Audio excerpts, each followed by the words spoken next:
महाराष्ट्र चुनाव का बिगुल बज चुका है। इसके साथ ही सत्ता पक्ष और विपक्ष दोनों के ही नेता विधानसभा के चुनाव के प्रति जमीनी स्तर पर उतर चुके हैं। भाजपा ने इस बार महाराष्ट्र विधानसभा चुनाव के लिए कहीं न कहीं अलग रणनीति अपनाई है। यह रणनीति यूपी के उत्तर भारतीय के विधायकगण नेतागण इस बार महाराष्ट्र चुनाव में उतर आए हैं। गली गली सड़क सड़क घूम रहे हैं कि लोग उत्तर भारतीय इस बार भाजपा के प्रति अपना मतदान करें। हमारे साथ आज जौनपुर के विधायक बदलापुर सीट से रमेश मिश्रा जी मौजूद हैं, तो उन्हीं से जानेंगे इस विषय के बारे में। जी आपका मुंबई और हिंदुस्तान पोस्ट में तो बहुत बहुत स्वागत है। धन्यवाद। पहला प्रश्न ये रहेगा मेरा आपसे, क्या भाजपा को इस बार वोट दिलाने के लिए यहाँ के नेता उत्तर भारतीय नेता कम पड़ गए? नहीं, ऐसा नहीं है। आपको पता होना चाहिए भाजपा जो है विश्व की सबसे बड़ी पार्टी है और भाजपा जो है किसी एक प्रदेश तक सीमित पार्टी नहीं है, बल्कि देश के कई राज्यों में भाजपा की सरकार है। भाजपा के पास हजारों लीडर है। तो होता क्या है कि हमारे उत्तर प्रदेश में चुनाव होता है तो आपके महाराष्ट्र के, अब यहाँ के जो दिनेश खनकर जी जो जिलाध्यक्ष हैं, गणेश खड़कर जी, वो खुद हमारे यहाँ उत्तर प्रदेश में चुनाव प्रचार में आए थे। ये भाजपा की रीति रही है कि जब यूपी में चुनाव होगा तो महाराष्ट्र के लोग, मध्य प्रदेश के लोग यूपी में आएंगे। जब महाराष्ट्र में चुनाव होगा तो यूपी के लोग, मध्य प्रदेश के लोग, गुजरात के लोग महाराष्ट्र में आएंगे। वो देखा जाता है कि कहां पर, चूंकि हमारे पास कार्यकर्ता की कमी है नहीं, तो अब मैं ही जैसे मैं बदलापुर का 17 से विधायक हूं और मैं आपको बताऊं, मैं अभी तक जो है जब से मैं विधायक हुआ हूं, मैं बंगाल चुनाव में गया और बंगाल चुनाव के बाद गुजरात में मैं 1 महीना रहा और मध्य प्रदेश में लगभग 15 से 20 दिन में मध्य प्रदेश के चुनाव में ड्यूटी मेरा लगा था और अब मैं महाराष्ट्र के चुनाव में आया हूं।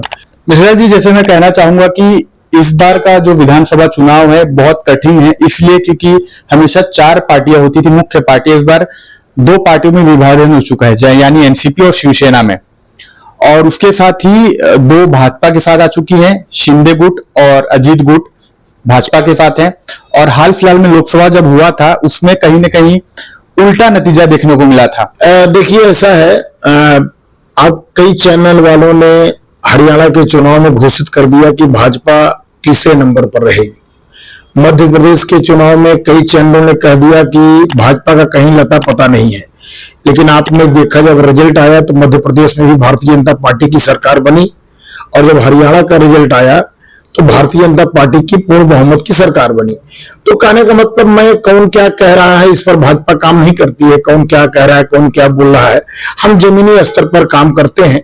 और मैं बदलापुर का विधायक हूं, लेकिन उसके बाद भी मैं उत्तर भारतीय हूं और उत्तर भारतीयों के ही नहीं, बल्कि मैं यहाँ मराठी से लेके गुजराती से लेके हर वर्ग में जाकर के मैं मोदी जी की नीतियों को, भाजपा की नीतियों को, लाडली बहनों से मिल रहा हूँ, बूथ स्तर तक मैं जाकर के मेहनत कर रहा हूँ।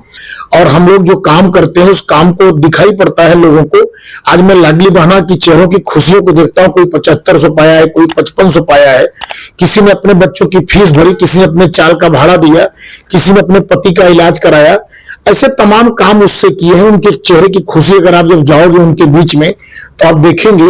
और मैं समझता हूं कि लाडली बहना किसी भी जाति की हो, चाहे मुसलमान हो, चाहे वो किसी भी धर्म और जाति की हो, और हो सकता है लाडली बहना का पति जो है कांग्रेस में हो, लाडली बहना का पति जो है उद्धव ठाकरे के गुट का हो, लेकिन उसकी पत्नी का वोट अगर लाडली बहना की योजना पाई है तो भारतीय जनता पार्टी और शिवसेना जो हमारी सहयोगी दल है उसको वोट देगी, ये मुझे पूरा विश्वास है। हाल फिलहाल में अभी अखिलेश यादव महाराष्ट्र के मालेगांव में आए थे, तो अब लोगों के मन में सवाल है कि उत्तर प्रदेश के मुख्यमंत्री मुंबई या महाराष्ट्र दौरा कब कर रहे हैं? देखिए, ऐसा है, अखिलेश यादव की बात मैं इसलिए नहीं करूंगा कि अखिलेश यादव जात पात धर्म की राजनीति करते हैं और जनता को गुमराह और भ्रमित करने की राजनीति करते हैं। अखिलेश यादव अगर महाराष्ट्र में किसी भी सीट पे प्रचार कर देंगे तो मैं मानता हूं कि हमारी वोट उत्तर भारतीयों की खासकर 100% वो भाजपा के साथ हो जाएगी।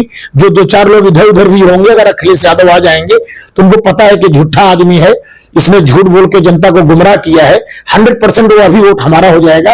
और वैसे भी उत्तर भारतीय जनता पार्टी के नाम से जाना जाता है, और उत्तर भारतीयों का सम्मान, मान सम्मान, प्रतिष्ठा जिस तरीके से भारतीय जनता पार्टी ने महाराष्ट्र में किया है, उत्तर भारतीयों का एक एक मत जो है भारतीय जनता पार्टी और शिवसेना को मिलने जा रहा है। उत्तर प्रदेश के बदलापुर विधानसभा क्षेत्र के राजेश मिश्रा जी, इन्होंने स्पष्ट रूप से कह दिया है कि महाराष्ट्र में उत्तर भारतीय भाजपा के साथ है, उनके सहयोगियों के साथ है। हिंदुस्तान पोस्ट के साथ मैं मंदुबे, मुंबई।